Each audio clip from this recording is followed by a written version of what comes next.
Assalamualaikum warahmatullahi wabarakatuh. Nama saya Nik Muhammad Nasril bin Nik Abdul Rahman. Dan hari ini saya ingin membentangkan tentang dialog antara agama, iaitu pengenalan. Dialog antara agama adalah mekanisme yang amat penting dan berkesan untuk kita wujudkan perpaduan antara kaum dan agama kita. Dialog juga diisytiharkan sebagai tahun dialog tahunan, iaitu pada tahun 2001. Ia sebagai pendekatan untuk semua kaum menerima pakai dialog yang dilontarkan, dan kesan yang diperolehi terbitnya siri dialog antaragama. Daripada situlah apa yang kita dapat tahu, terbitnya siri dialog antaragama ni bermula apabila diisytiharkan sebagai tahun dialog tahunan, iaitu pada tahun 2001. Okey, konsep dialog antara agama. Pertamanya, dialog bertitik tolak dari perbezaan pandangan. Ini menunjukkan pelbagai agama yang ada di Malaysia maupun di luar negara. Kita mempunyai berbagai budaya dan agama, iaitu agama Islam, agama India, Hindu, Kristian, Buddha dan sebagainya, dan lain-lain lah. Contoh, jika di Malaysia kita ada masyarakat Iban, masyarakat Melayu, masyarakat Cina, India yang berbilang kaum. Kedua, ia bukan sahaja memerlukan persefahaman di antara pihak yang terbabit, akan tetapi juga menuntut perubahan dari segi pendirian dan ada kalanya kepercayaan. Ini persefahaman yang sering sahaja berlaku antara setiap agama yang berlainan, kerana mereka mempunyai adat dan tata cara pendidikan agama yang berlainan. Daripada situlah persefahaman ini perlu ada kalanya kepercayaan tu perlu ada, kerana supaya persefahaman ini kita boleh mengeratkan lagi, kita mudah memahami kehendak agama masing-masing. Itulah konsep dialog antara agama. Ketiga, dialog turut merupakan tindak balas, reaction kepada masalah dan kemelut yang timbul, atau dengan kata lain, ia bersifat pragmatik. Bersifat pragmatik ini tindak balas biasanya selalu timbul apabila setiap agama itu menunjukkan reaksi jika berlaku sesuatu perkara yang mereka tidak berpuas hati. Mereka akan memberi tindak balas seperti merusuh, dan kemelut yang timbul tu adalah semacam seperti ketidakpuas hati oleh mereka-mereka yang tidak berpuas hati, dan seperti reaction tadilah, mereka menunjukkan seperti tunjuk perasaan dan sebagainya. Okey, etika dialog antara agama. Pertamanya, ia tidaklah menjejaskan rangka utama dan kefahaman asas yang berteraskan ajaran tauhid yang berada dalam ajaran Islam. Asas tauhid ini hendaklah tetap dan diperjelaskan walau apapun bentuk dialog. Keduanya, mengakuinya mengenai elemen seluruh alam yang ada dan wujud di dunia. Di dunia, ia merangkumi penekanan kepada sistem moral yang baik, penekanan kepada hukuman terhadap sesuatu perbuatan yang buruk, sikap alami terhadap alam semesta, penekanan kepada soal penyucian diri untuk tujuan kebaikan dan penekanan kepada budaya ilmu. Ketiga, dialog melalui pelbagai medium seperti wacana intelektual. Biasanya ia membabitkan dalam bentuk membabitkan antara dua agama.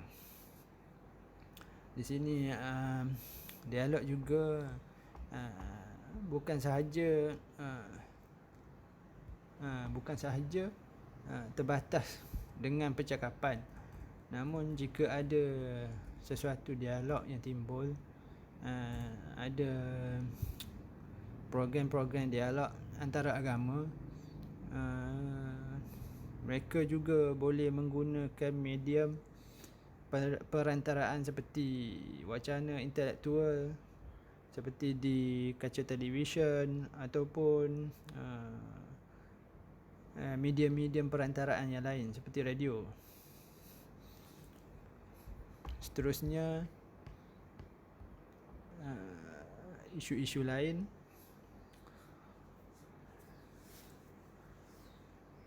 Sebabnya berlaku kegagalan dialog antara agama, tiada pakar yang memahami mendalam tentang semua agama. Jika kita lihat pada hari ini, masyarakat lebih gemar kepada tentang isu-isu yang viral, dan mereka tidak suka mendalami tentang isu-isu agama. Dan daripada situ mereka lebih berdialog kepada isu-isu semasa, dan tidak menumpukan kepada isu agama. Nombor dua, tertumpu kepada aspek perbezaan antara etnik seperti di Malaysia, antara Melayu bukan Melayu. Daripada nombor dua ni, kita boleh melihat pelbagai etnik yang berbeza, seperti di Malaysia, mungkin adalah punca kenapa kegagalan dialog ni antara agama ni berlaku, kerana mungkin kerana perbezaan etnik itu amat ketara. Mungkin mereka berada jauh di pedalaman ataupun mahupun di bandar. Contohnya seperti mungkin Sabah Sarawak, antara Sabah Sarawak dan Malaysia, Semenanjung Malaysia. Nombor tiga, tiada sifat terbuka dari pihak Islam untuk bersemuka berdialog dengan masyarakat bukan Islam.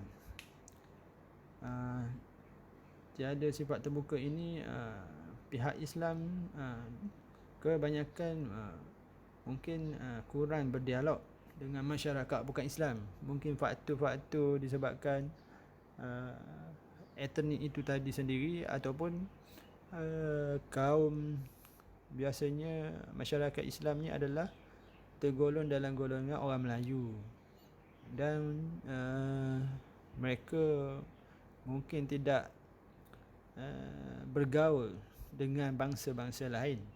Itu menyebabkan pihak Islam kurang bersemuka dan berdialog dengan masyarakat bukan Islam.